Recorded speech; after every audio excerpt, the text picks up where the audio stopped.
ॐ भूर्भुवः स्वः तत्सवितुर्वरेण्यं भर्गो देवस्य धीमहि धियो यो नः प्रचोदयात्। ओम भास्कराय नमः। ओम दिनकराय नमः। ओम दिवाकराय नमः।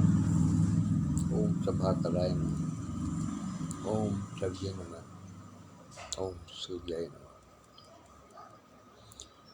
सप्ताह का अंतिम दिवस, दिवसों का राजा, विश्राम का दिन, अंतर्राष्ट्रीय विश्राम का दिन, रविवार।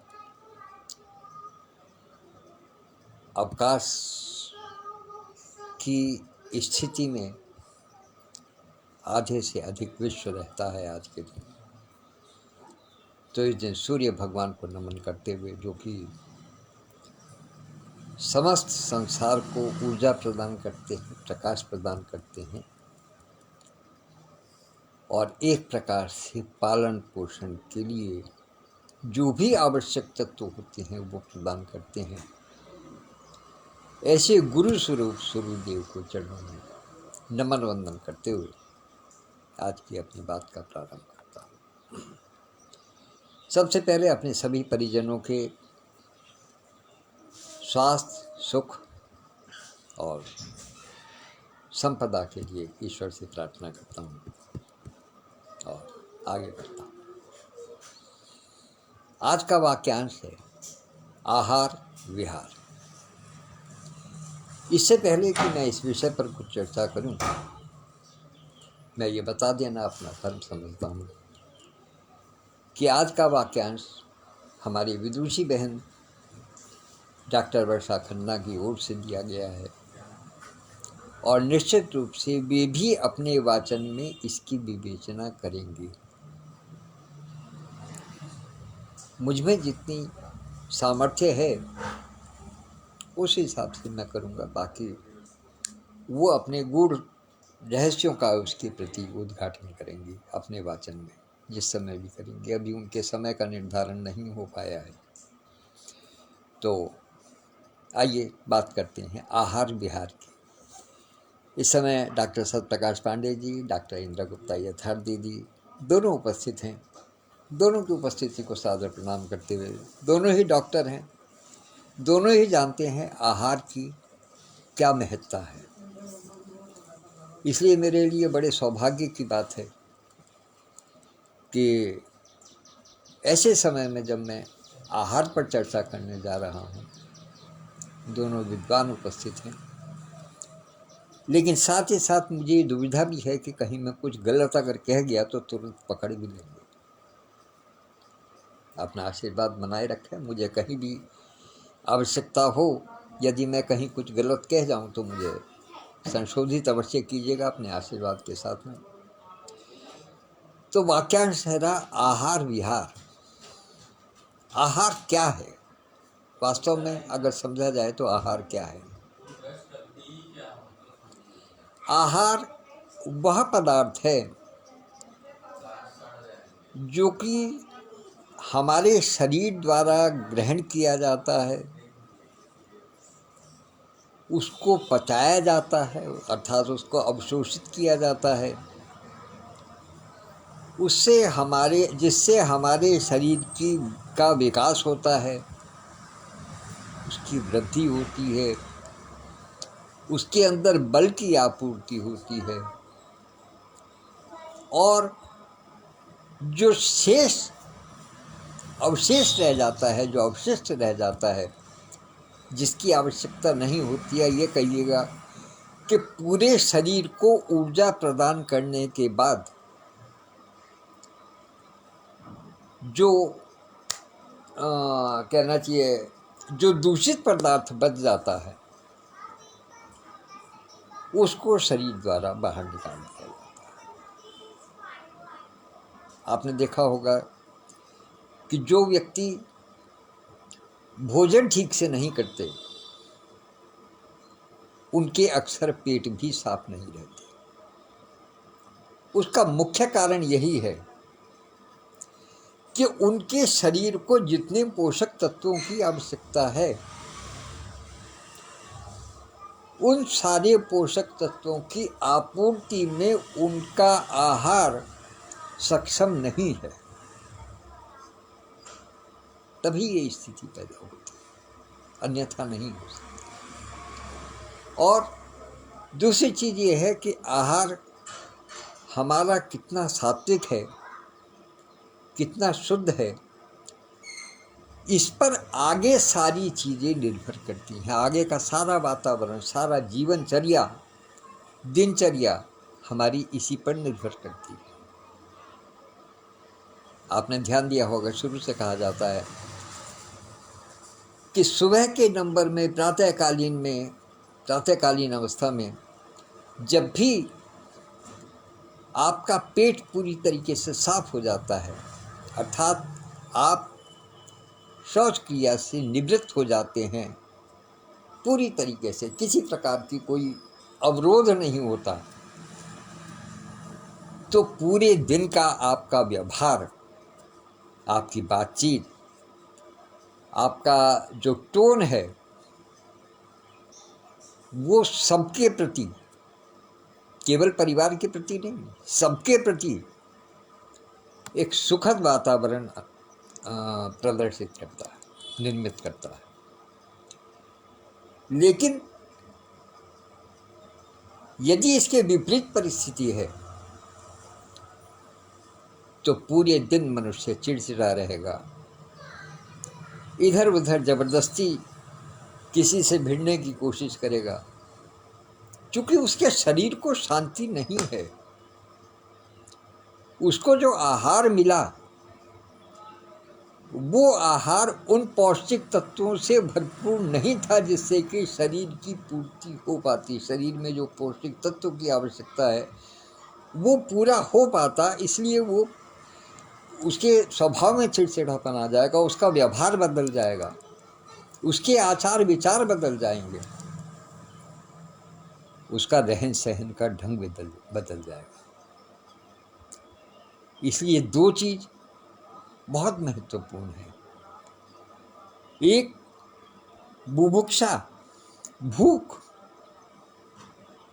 भूख लगना बहुत आवश्यक है मनुष्य का, तभी वो आहार ग्रहण कर पाता है। और दूसरा तितिक्षा। तितिक्षा क्या कहते हैं? तितिक्षा कहते हैं सहनशीलता को। आपके शरीर में वो तितिक्षा होनी चाहिए कि आप पौष्टिक तत्वों को आत्मसात कर सकें, उनसे आप अपने शरीर को बल प्रदान कर सकें। आपके शरीर में वो सहनशीलता होनी चाहिए। कभी कभी हमने देखा होगा, अक्सर सुना है, जो डॉक्टर्स हैं वो इस बात को जानते हैं कि एक समय ऐसा हो जाता है जबकि शरीर के ऑर्गन्स काम करना बंद कर देते हैं। मनुष्य जब बीमार पड़ता है, रुग्णावस्था में होता है, तो उसके ऑर्गन्स काम करना बंद कर देते हैं। तो फिर मनुष्य को डॉक्टर्स कहते हैं कि अब हमारी मजबूरी है, इनको आईसीयू में ले जाना पड़ेगा। आईसीयू में ले जाने का मतलब क्या है?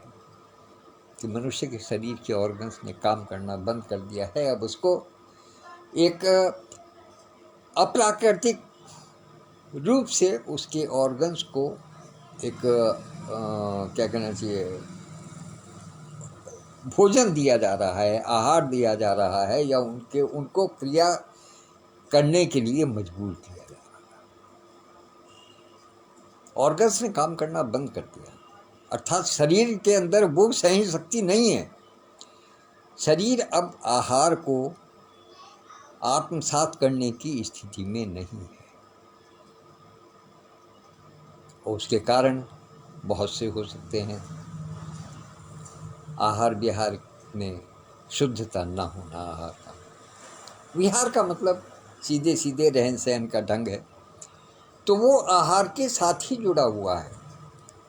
एक प्रकार से शब्दों की समरूपता के लिए इसको आहार विहार कहा गया।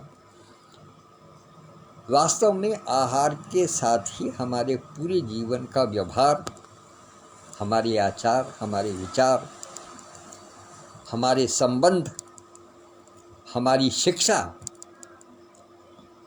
सब निर्भर करती है। यदि हम शिक्षण कार्य में हैं तो भी हमारे आहार की बहुत महत्ता है। हम अपने विद्यार्थियों को, अपने सुनने वालों को हम क्या बता सकते हैं, क्या शिक्षा देंगे यदि हम खुद ही अपने आहार विहार पर ध्यान नहीं करेंगे। यदि हम अपने अंतर से शुद्ध नहीं होंगे, अपने अंतर से खुश नहीं होंगे, प्रसन्न नहीं होंगे, तो निश्चित रूप से हम कुछ भी बाहर प्रचारित प्रसारित नहीं कर सकती, और जो कुछ करेंगे उसमें कहीं ना कहीं अशुद्धि रह जाएगी। आहार केवल भोजन की ही बात नहीं करता। जो हमारे मित्रगण हैं, जो हमारे चारों ओर जो वातावरण है, उनसे जो बातचीत आती है, उनसे जो विचार विमर्श होता है, उनके जो संकेत मिलते हैं, उनके जो सूत्र मिलते हैं, उनके जो सिद्धांत आते हैं, जो उनसे वार्तालाप होता है, वो भी एक प्रकार से आहार है। वो शारीरिक आहार नहीं है, लेकिन किंतु वो बौद्धिक आहार, वो बौद्धिक आहार है। क्योंकि हम किसी की बात को सुनकर के पसंद करते हैं, किसी को नहीं पसंद करते। कारण कि जिसको नहीं पसंद करते उस आहार को हमें अच्छा नहीं लगता, वो हमारे मन के माफिक नहीं है, वो शुद्ध नहीं है हमारी निगाह में। और कभी कभी त्रुटिवश हम क्या कर बैठते हैं कि जो हमें सही सलाह दे रहा है, जो हमें अपनी वैचारिकता का शुद्ध आहार हमको परोस रहा है, हम उसको अपनी लिप्सा के कारण कहिएगा या अपनी अज्ञानता के कारण कहिएगा या अपनी परिस्थिति के कारण कहिएगा, किसी भी कारण से समझ लीजिएगा, यदि हम उसका तिरस्कार करते हैं, उसका अनादर करते हैं या उसको स्वीकार नहीं करते हैं, तो निश्चित रूप से आज भले ही हमें उसके परिणाम न मिलें, लेकिन अंततोगत्वा एक समय ऐसा अवश्य आएगा कि हम उसको स्मरण करेंगे कि हाँ, अमुक व्यक्ति ने बात बिल्कुल सही कही थी और हमने उसको नहीं माना, तो ये हमारी गलती थी। एक समय वो गलती अवश्य महसूस करता है। अब मनुष्य का एक स्वभाव है, मनुष्य इस धरती पर आया है तो पूर्ण नहीं है। सब जानते हैं कि पूर्ण केवल और केवल ईश्वर है। इसको मैं एक और तरीके से भी जोड़ देता हूँ। अभी चूँकि डॉक्टर यथार्थ दीदी यहाँ उपस्थित हैं, तो मैं बहुत ही लाइटर मूड में एक बात कह रहा हूँ। यथार्थ दीदी स्वयं डॉक्टर हैं और आपके जो बेटर हाफ हैं वो भी स्वयं डॉक्टर हैं। लेकिन क्या है कि कभी कभी जीभ का स्वाद हमें ऐसी परिस्थिति में ले आता है कि हम जानते बूझते भी कुछ गलती कर जाते हैं या कुछ सिग्नल्स को हम इग्नोर कर जाते हैं। उनको इग्नोर कर जाना अपने आप में हमें परेशानी में डाल देता है और वो किसी भी प्रकार से उचित नहीं है।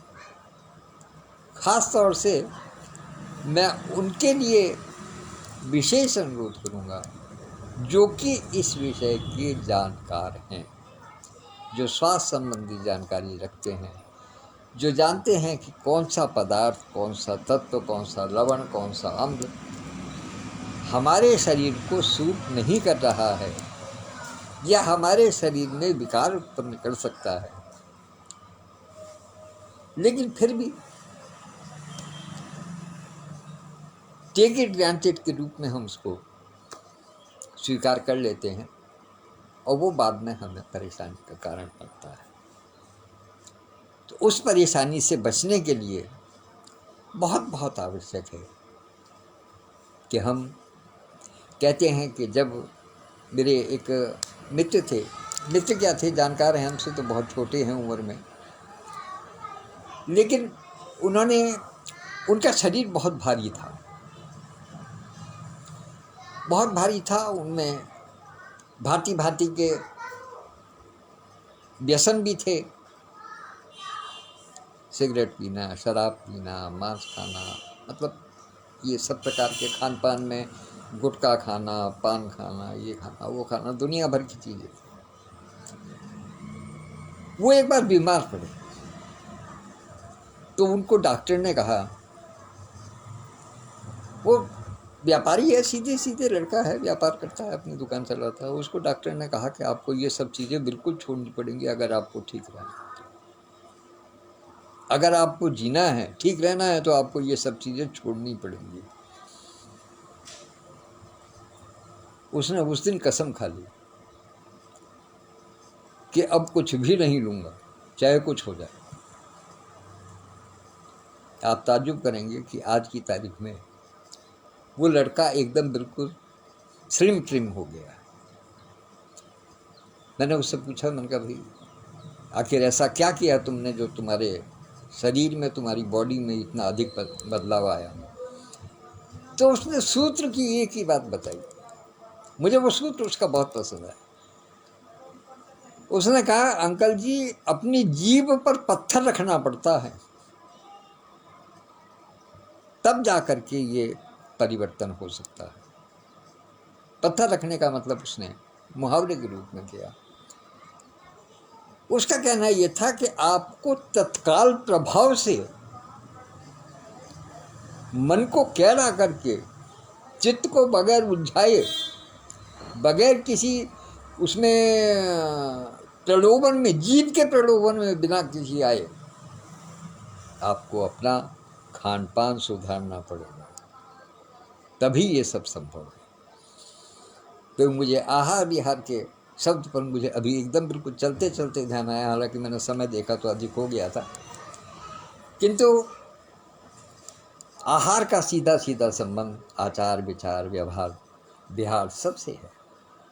तो इसका ध्यान रखें, और यदि मैं कुछ त्रुटिपूर्ण, कुछ गलत कह गया हूँ तो यहाँ डॉक्टर्स मौजूद हैं, मुझे संकेत करेंगे, मेरे में संशोधन करेंगे। मैं सहर्ष होकर, नतमस्तक होकर के स्वीकार करूँगा। और अब अपनी वाणी को विराम दूँ, इससे पहले आदरणीय विधुभूषण त्रिवेदी भाई साहब, आदरणीय विद्युत प्रभा दीदी, डॉक्टर सत्यप्रकाश पांडे जी, डॉक्टर कनकलता गौड़ जी, भाई तीर्थदेव जी, डॉक्टर यथार्थ दीदी और डॉक्टर सत्यप्रकाश पांडे जी, सब लोगों से मैं आभार व्यक्त करता हूँ और निवेदन करता हूँ कि ये जो जीभ ईश्वर ने दी है दांतों के बीच में, इसीलिए दी है कि इसको बहुत ही सोच समझ कर, बड़े शुद्ध अंतःकरण के साथ